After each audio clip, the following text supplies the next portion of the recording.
कमर धके मारा बलमुआ, नाचे लगल लंगनवा,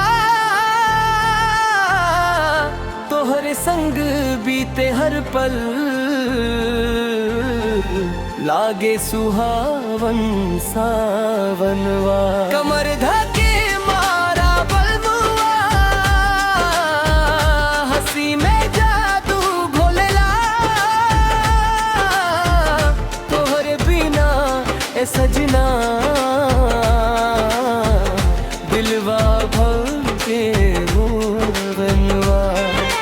चांदनी रात में आइला तो सज के, महके लगल गाँव सागर रज के, तो हर नजरिया दिलवा चुरावे, धीरे धीरे सपना सजावे। पायल के छन छन बोले मनवा, तोहरे पीछे डोले, रंग भर ले बा प्यार के कहानी, तू ही हमरा राजा हम रानी।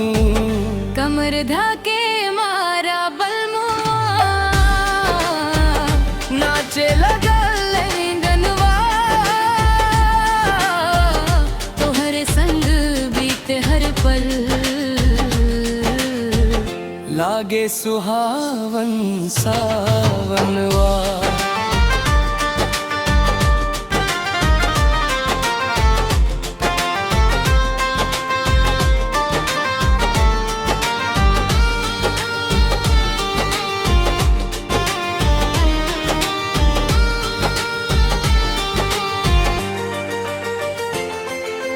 पेले में घूमैब हाथ पकड़ के, रहब सदा हम साथ जुड़ के, तोहरे हसिया फूल खिलावे, सूखल मनवा हरियर बनावे। सांझ भइले याद सतावे, तोहरे बिना नींद ना आवे, दिलवा के धड़कन कहे पुकारे, रोआ ही बानी हमार प्यार। कमर धके मारा बलमुआ, नाचे लगल लंगनवा,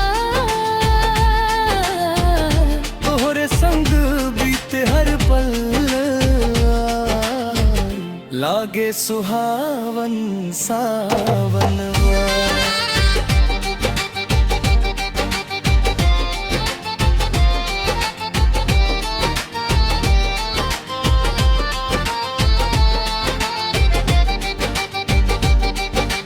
बरखा में भींजके थे किनारे, गावे लगनी प्रेम के तारे, सपना में रोजे तू अइला, मन मंदिर में दीप जरैला।